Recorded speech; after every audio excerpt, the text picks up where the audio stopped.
Hello दोस्तों, स्वागत है आपका गेट अड्डा 24/7 पे। और जैसा कि आपको मालूम है कि यार दामोदर वैली कॉर्पोरेशन की रिक्रूटमेंट आ चुकी है और इसका सिलेबस क्या है ना। तो अपन बात करने जा रहे हैं कि यार सिलेबस क्या क्या है, पढ़ना क्या क्या है इसके लिए। तो सबसे पहले आपको बता देता हूं कि भाई ये जो बताया गया है सिलेबस उसके हिसाब से बात करते हैं, पर उससे पहले कुछ साइलेंट पॉइंट बोले गए हैं कि भाई क्या क्या होगा इसमें पेपर में। तो जैसा कि आपको दिख रहा होगा कि भाई पेपर इंग्लिश और हिंदी दोनों में आना है, तो आप जिसमें भी कंफर्टेबल है उसको पढ़ के कर सकते हैं, ठीक है। इसके अलावा ड्यूरेशन ऑफ सीबीटी का होगा 2 घंटे का होगा, जिसमें जनरल एप्टीट्यूड टेस्ट होगा और साथ में टेक्निकल नॉलेज टेस्ट होगा। 2 तरह के वो आएंगे पेपर, जिसमें क्या है, एक होगा आपका जनरल एप्टीट्यूड टेस्ट और एक होगा आपका टेक्निकल नॉलेज टेस्ट। 2 घंटे का ड्यूरेशन का होगा ये पेपर, ठीक है। नंबर ऑफ क्वेश्चन की बात कर लेते हैं तो यार there will be 30 number of GAT, 30 question आएंगे जीएटी में, और टेक्निकल के क्वेश्चन जो आएंगे वो 70 आएंगे, यानी टोटल 100 नंबर का पेपर होना है। 100 क्वेश्चन आने हैं आपके पेपर में, ठीक है।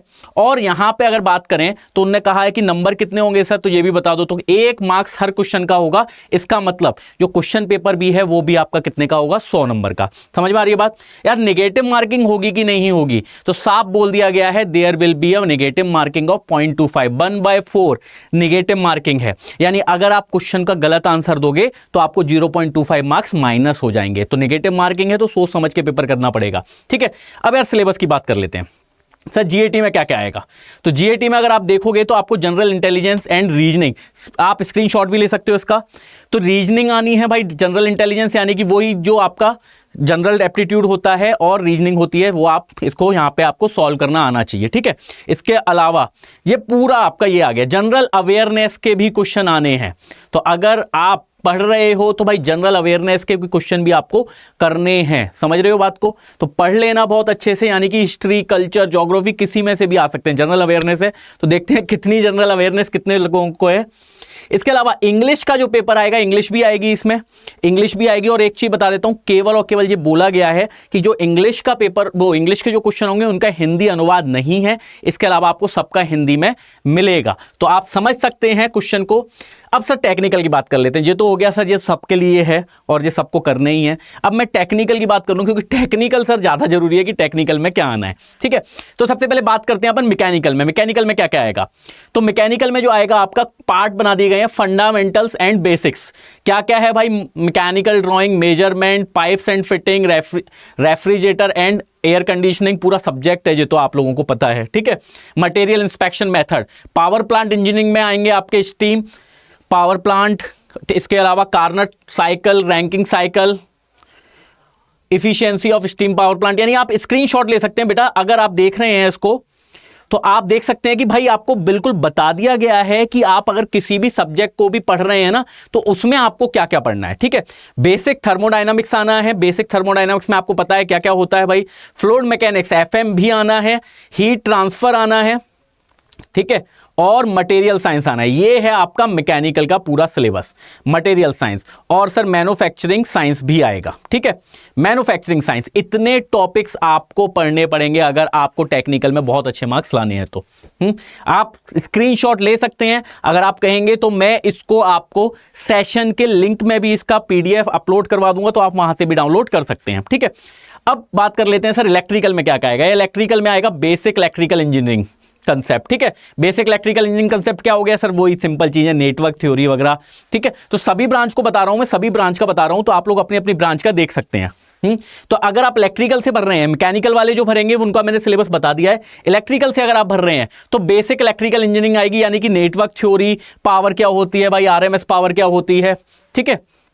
सॉरी, आरएमएस पावर नहीं, एवरेज पावर क्या होती है। इसके अलावा आपकी इंटेंसिटी पावर क्या होती है, आपकी कॉम्प्लेक्स पावर क्या होती है, पावर के बारे में बहुत सारी चीजें, basics, current, resistance, Ohm's law वगैरह क्या होते हैं, ये सब बहुत बेसिक चीजें, ठीक है। इसके अलावा इलेक्ट्रिकल मशीन्स में से आएगा under power house, transmission and distribution system, यानी पावर सिस्टम से भी क्वेश्चन आने हैं, ध्यान रखना। इसके अलावा मीटरिंग सिस्टम, ठीक है। यानी ज्यादा कुछ नहीं है, कोर इलेक्ट्रिकल है और बेसिक इलेक्ट्रिकल है, बस। इसके अलावा आपको एक्स्ट्रा कुछ भी नहीं पढ़ना है, समझ रहे हो ये बात को। तो ये बहुत जरूरी है कि आप सिलेबस देख लो, क्योंकि बहुत कुछ बच्चे पूरा ही पढ़ने बैठे होंगे गेट का सर सिलेबस नहीं, इसमें बहुत बेसिक बता दिया गया है पहले से ही कि भाई क्या क्या पढ़ाना है, क्या क्या पढ़ना है आपको। क्वेश्चन केवल इसमें से ही दिए जाएंगे, ठीक है।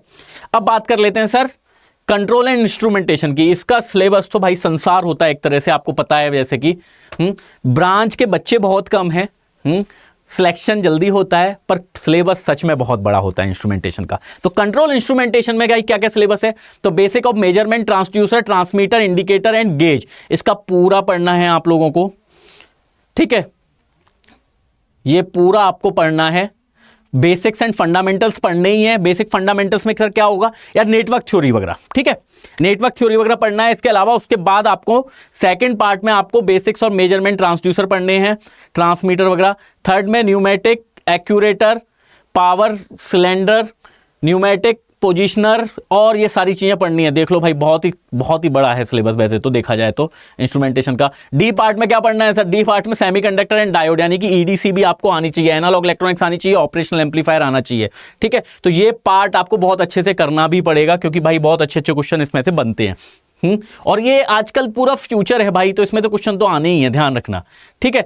तो आपको ईडीसी यानी कि semiconductor physics, EDC, diode, triode वगैरह क्या होते हैं, ये सब कुछ आपको बोला गया है। डायक, ट्रायक क्या होते हैं, एससीआर क्या होते हैं, यानी कि पावर डिवाइसेस के बारे में तो पढ़ना ही है। इसके अलावा पावर इलेक्ट्रॉनिक्स भी पढ़ना है, ठीक है, ऑक्सीलेटर पढ़ना है, एम्पलीफायर पढ़ना है, एनालॉग इलेक्ट्रॉनिक्स पढ़ना है, ऑप एम्प पढ़ना है और फिल्टर्स भी पढ़ने हैं। तो ये पूरा टॉपिक आपको पढ़ना पड़ेगा, वो अलग अलग सब्जेक्ट हैं सारे वैसे तो, ठीक है।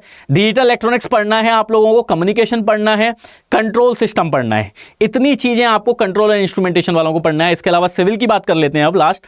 तो सिविल में क्या क्या पढ़ना है सर, तो कंक्रीट टेक्नोलॉजी पढ़नी है पूरी की पूरी, fundamental of civil engineering and knowledge of different material. भाई कौन कौन से मटेरियल हैं, सीमेंट क्या है, रेत क्या है, ठीक है, इससे ही ज्यादा मैं आपको नहीं बता सकता एज ए इलेक्ट्रॉनिक्स इंजीनियर, ठीक है, पर आप पढ़ के समझ सकते हो। साथ में तीसरा क्या और क्या पढ़ना है, construction material and it's management, structure पढ़नी है, सॉइल पढ़नी है, हाईवे पढ़ना है, ठीक है, वाटर सप्लाई पढ़नी है, सर्विंग पढ़नी है और मिसलेनियस के कुछ टॉपिक्स भी बोल रखे हैं भाई। और लास्ट आ जाते हैं हम कम्युनिकेशन पे। कम्युनिकेशन वाले बच्चों को क्या क्या पढ़ना है, अब कम्युनिकेशन की भी बात कर लेते हैं सर। तो कम्युनिकेशन में बेसिक इलेक्ट्रिसिटी यानी कि फिर से वही नेटवर्क थ्योरी है, नाम कुछ भी दे दो, जनरल नेटवर्क थ्योरी आपको पढ़नी है, ठीक है। मटेरियल्स के बारे में पढ़ना है, स्विचेस, कनेक्टर क्या होते हैं, कंसेप्ट कैपेसिटेंस क्या होते हैं, कंसेप्ट कैपेसिटेंस के कैसे कैसे कैपेसिटर काम कर सकता है, ठीक है, ओम्स लॉ, पावर, एनर्जी, ये सब कुछ पढ़ सकते हैं। उसके बाद ईडीसी आपको इसमें पढ़नी है, यानी कि आप देख सकते हो यहां पे बकायदा ईडीसी का नाम दिया गया है, जबकि वहां पे इंस्ट्रूमेंटेशन में आपको क्या बोला गया है, बहुत छोटे से नामों से बता दिया गया है, यानी कि वहां पे ज्यादा नहीं पढ़ना, पर यहां पे पूरी तरह से सब कुछ पढ़ना पड़ेगा, ठीक है। थायरिस्टर लिख दिया है वहां, एचसीआर लिख दिया या थायरिस्टर लिख दिया, यूजेटी पढ़ना है, तो ये सब कुछ आपको पढ़ना पड़ेगा। डिजिटल इलेक्ट्रॉनिक्स आपको पढ़ना है और कम्युनिकेशन पढ़ना है। तो ये सब कुछ अगर आप कम्युनिकेशन के हो तो ये सिलेबस आपको फॉलो करना है। इसके अलावा आपको एक्स्ट्रा कुछ भी ना पढ़े, क्योंकि अगर आप पढ़ रहे हैं तो यार दामोदर वैली कॉर्पोरेशन के पेपर में तो नहीं आने वाला, ठीक है। तो ये चीजें पढ़नी है, कैसे पढ़नी है, सीखनी है, तो आप कमेंट करके बता सकते हैं, तो इसके लिए हम आगे बात करेंगे। आज का सेशन यहीं पर खत्म करते हैं। धन्यवाद, शुक्रिया।